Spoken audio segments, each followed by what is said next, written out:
Hello everyone, स्वागत है आप सभी का आपके अपने यूट्यूब चैनल पर जिसका नाम है बायोलॉजी कॉन्सेप्ट और मैं हूं सुरभि माथुर। और बच्चों, आज मैं लेकर आई हूं आपके लिए किंगडम फंजाई का क्विक रिवीजन, जिसमें मैं आपको सारे पॉइंट्स बताऊंगी जहां पर से क्वेश्चन पूछे जाते हैं। तो आइए शुरू करते हैं आज का अपना ये मजेदार वीडियो। देखो बच्चों, सबसे पहला टर्म जो आता है वो आता है कि फंजाई किस तरह के ऑर्गेनिज्म है। तो आपको याद रखना है कि ये किस तरह के ऑर्गेनिज्म है। हेट्रोट्रॉफिक ऑर्गेनिज्म है। हेट्रोट्रॉफिक का मतलब क्या होता है? हेट्रो का मतलब होता है अदर और ट्रॉफिक का मतलब होता है नरिशमेंट, यानी दूसरे ऑर्गेनिज्म से ये अपना नरिशमेंट लेते हैं। दूसरी बात आती है कि जो फंजाई होते हैं वो मैक्सिमम जितने भी हैं वो सब फिलामेंटस है, लेकिन यहाँ पे आपको नाम याद रखना है यीस्ट का। क्यों? क्योंकि ये यूनिसेलुलर फंजाई। तीसरा क्वेश्चन आता है कि plant body of fungi is known as dash. तो आपको आंसर क्या लिखना है क्लास 11 की बच्चों? माइसीलियम। और माइसीलियम की जो सिंगल यूनिट है वो कहलाती है हाइफी। यहाँ पर आप देख रहे हैं ये मशरूम है। अब इसको आप रूट मत समझ लेना कि ये रूट है। ये क्या है बच्चों? ये माइसीलियम है। ये एक नेटवर्क लाइक स्ट्रक्चर है। इसी तरीके से इस डायग्राम में भी देखिए ये क्या है? पूरा एक माइसीलियम है। अब इसकी एक जो ये सिंगल यूनिट है, ये जो एक सिंगल स्ट्रक्चर है, इसको हम क्या कहेंगे? हाइफी कहेंगे। ठीक है। अब ये जो हाइफी है ये किस तरह का स्ट्रक्चर होता है? Long cylindrical red like structure होता है। अब यहाँ पर फिर एक बात आती है आपके सामने कि ये हाइफी आपको दो तरह के देखने को मिलेंगे। या तो हाइफी ऐसा होगा कि उसमें सेप्टा प्रेजेंट होगी, यानी ये जो क्रॉस वॉल बन रही है, ये जो इस तरीके से बन रहा है, ये क्या है? ये सेप्टा है। या फिर उसमें सेप्टा नहीं होंगे। अगर सेप्टा नहीं है तो हम उसको क्या कह देंगे? एसेप्टेट। और अगर सेप्टा है तो हम उसको क्या कह देंगे? सेप्टेट हाइफी है।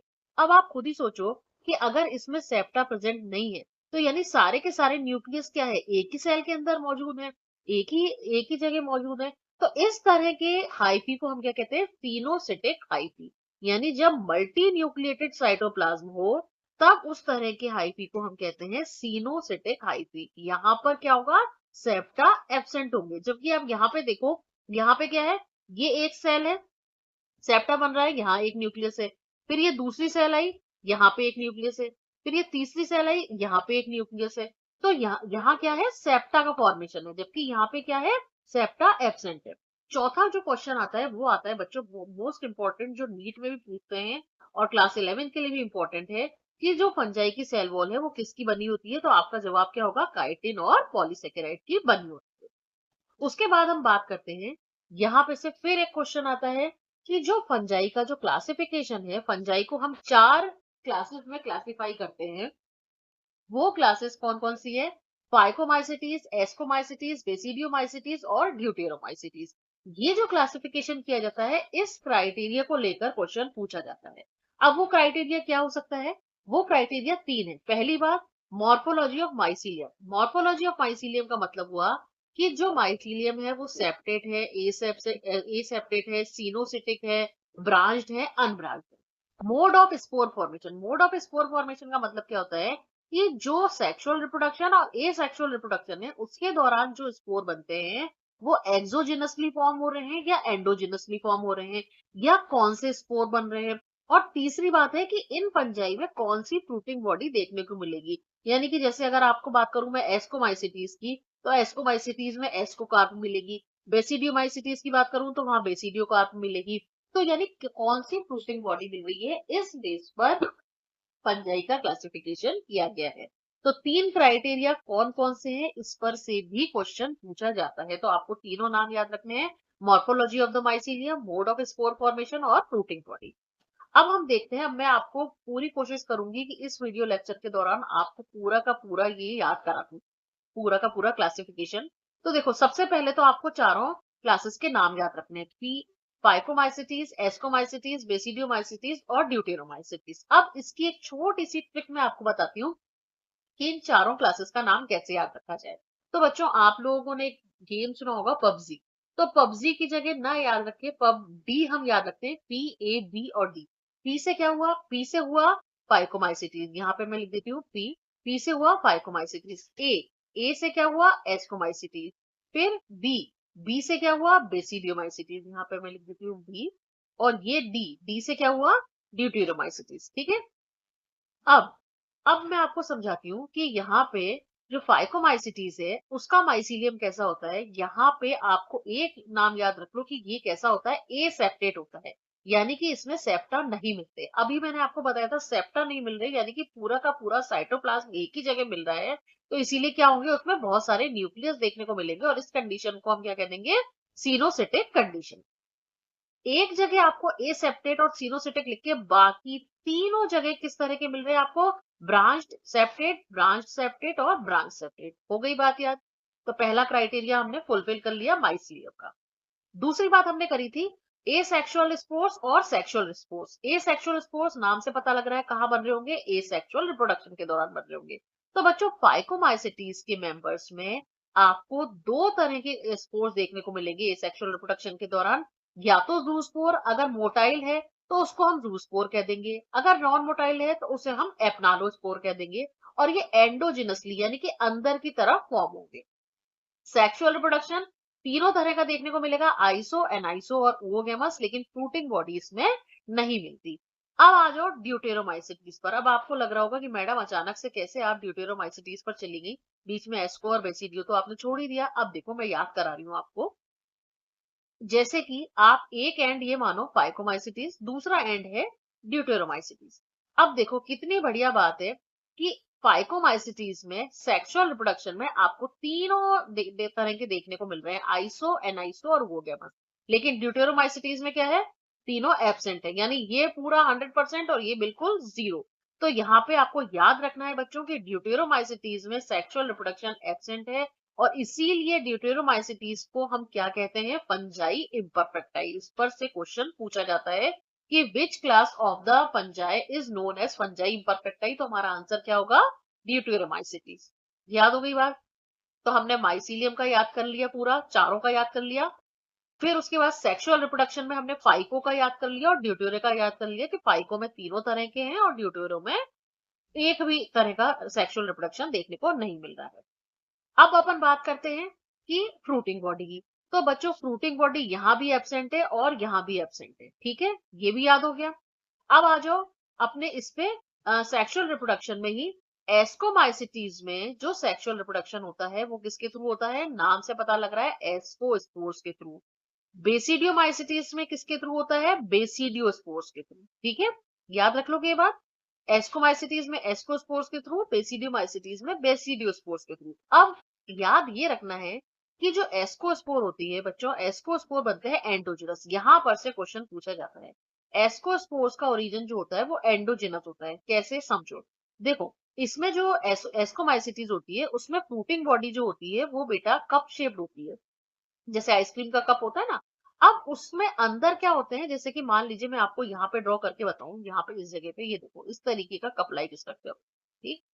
अब यहाँ पर ये बनते हैं, ये जो बना रही हूँ, ये वाले जो छोटे छोटे स्ट्रक्चर बना रही हूँ, ये क्या है बेटा, ये एस्कस है या एसआई आप कह सकते हैं। इन एसआई के अंदर बनते हैं क्या, इन एसआई के अंदर आपको मिलेंगे एस्कोस्पोर। ये जो छोटे छोटे से स्ट्रक्चर बने ना, जैसे मान लीजिए मैं एक ये बना दी, ये एक एसआई बना, ठीक है। इस एक एसआई के अंदर ये एक एस्कोस्पोर, ये दूसरा एस्कोस्पोर, ये तीसरा एस्कोस्पोर, ये चौथा एस्कोस्पोर। तो यानी ये कहाँ बन रहे हैं, इस कप, ये एक ऐसा ही है, ये एक स्ट्रक्चर मैंने बना के बताया आपको। तो इस तरह के कई सारे स्ट्रक्चर इसके कप के अंदर बन रहे हैं, इसीलिए इसका ओरिजिन कैसा कहलाएगा, एंडोजिनस। जबकि जब आप बेसिडियोमाइसिटीज में जाएंगे तो इसका ओरिजिन कैसा होगा, एक्सोजिनस। कैसे, अब इसको समझो, इसको मैं यहाँ पे बना के बता रही हूँ। ये देखो आप लोगों ने मशरूम सबने देख रखा है ना। यहाँ पर क्या होता है बेटा, इस तरह का स्ट्रक्चर है। अब इसमें यहाँ पर ये जो जगह बताई, ये जो जगह बताई, यहाँ पर ये क्या है, ये लगे रहते हैं बेसिडियम। और इस बेसिडियम के अंदर आपको मिलेंगे क्या, बेसिडियोस्पोर। ये एक दो तीन और ये चार, इस तरीके के।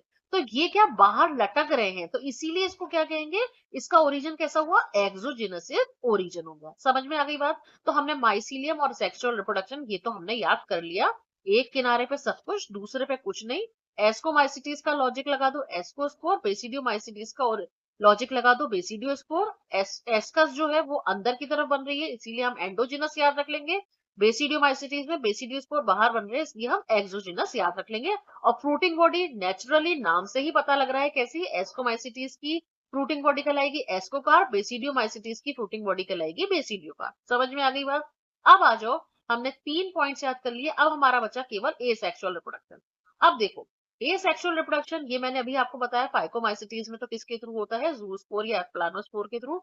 लेकिन ऐसी एस्कोमाइसिटीज है उसमें जो ए सेक्सुअल रिप्रोडक्शन होता है वो कोनिडिया और ड्यूटेरोमाइसिटीज में भी कोनिडिया। अब खुद ही सोचो बच्चों, ड्यूटेरोमाइसिटीज में बेचारे में सेक्सुअल नहीं है तो वो सर्वाइव तो करेगा ना, तो सर्वाइव करने के लिए कौन सा रिप्रोडक्शन करेगा, तो वो ए सेक्सुअल रिप्रोडक्शन करेगा और किसके थ्रू होगा, वो कोनिडिया के थ्रू। अब केवल एक चीज हमें याद रखनी रह गई कि बेसिडियोमाइसिटीज यानी कि जो मशरूम वाली फैमिली है उसमें एसेक्सुअल रिप्रोडक्शन एब्सेंट होता है। समझ में आ गई बात? तो अब आपको पूरी टेबल इस समय लर्न हो चुकी है कि कहाँ पे सेप्टेट मिल रहा है, कहाँ एसेप्टेट मिल रहा है। ठीक है, अब आपका क्वेश्चन गलत नहीं होना चाहिए बच्चों। अगर आप कंपेयर करके पढ़ोगे, टेबुलर फॉर्म में पढ़ोगे तो आपको याद रखना ज्यादा आसान रहेगा। अब मैं आपको बताती हूँ एक और स्लाइड जो बहुत इंपॉर्टेंट है, जिसमें से कई सारे एमसीक्यू बनते हैं। अब देखो बच्चों, ये जो चारों क्लासेस हमने पढ़ी है, फाइकोमाइसिटीज, एस्कोमाइसिटीज, बेसिडियोमाइसिटीज और ड्यूटेरोमाइसिटीज, इन सबको हम कुछ और भी नाम देते हैं। जैसे कि एस्कोमाइसिटीज की अगर मैं बात करूं तो एस्कोमाइसिटीज के मेंबर कहलाते हैं सैक फंजाई। क्यों कहलाते हैं? क्योंकि इसमें जो बच्चों एस्कोस्पोर बनते हैं वो इस तरीके के सैक लाइक स्ट्रक्चर में बनते हैं। इस सैक लाइक स्ट्रक्चर को, जैसे यहाँ एक एस्कोस्पोर, ये दूसरा एस्कोस्पोर, ये तीसरा एस्कोस्पोर, ये चौथा एस्कोस्पोर, तो ये जो सैक लाइक स्ट्रक्चर है ये कहलाता है एस्कस। इसी तरीके से बेसिडियोमाइसिटीज, इसके मेंबर्स जो है वो ब्रैकेट फंजाई या पफ बॉल कहलाते हैं और इसमें मोस्ट कॉमन एग्जांपल है मशरूम, जिसका की बॉटेनिकल नेम है एगेरिकस। इस पर से भी एक क्वेश्चन पूछा जाता है। फिर ड्यूटेरोमाइसिटीज के मेंबर्स को हम फंजाई इम्परफेक्टाई कहते हैं क्योंकि इसमें सेक्सुअल रिप्रोडक्शन एब्सेंट होता है। अब आपको यहाँ पर ये भी याद रखना है कि जो फाइकोमाइसिटीज के मेंबर है वो ऑब्लिगेट पैरासाइट होते हैं, जबकि एस्कोमाइसिटीज के मेंबर सेप्रोफिटिक, पैरासिटिक डिकम्पोजन या कॉर्पोफिलस। कॉर्पोफिलस का मतलब है जो डंग पर ग्रो करते हैं। इसी तरीके से बेसिडियोमाइसिटीज के मेंबर्स लिविंग पैरासाइट्स कहलाते हैं प्लांट में, और इसके मेंबर्स में ही, बेसिडियोमाइसिटीज के मेंबर्स में ही आपको रस्ट और स्मट दोनों देखने को मिलेगी। यहाँ पे फिर आपके लिए क्वेश्चन आ जाता है कि रस्ट फंजाई कौन सा है, तो आपको नाम याद रखना होगा पक्सीनिया का। वहीं अगर स्मट की बात करते हैं तो आपको टिक करना होगा अस्टीलेगो पर। इसी तरीके से फाइकोमाइसिटीज के 3 मेंबर हैं जिसकी एक बहुत इजी सी ट्रिक है, राम। आर से राइजोपस, ए से एल्बुगो, एम से म्यूकर।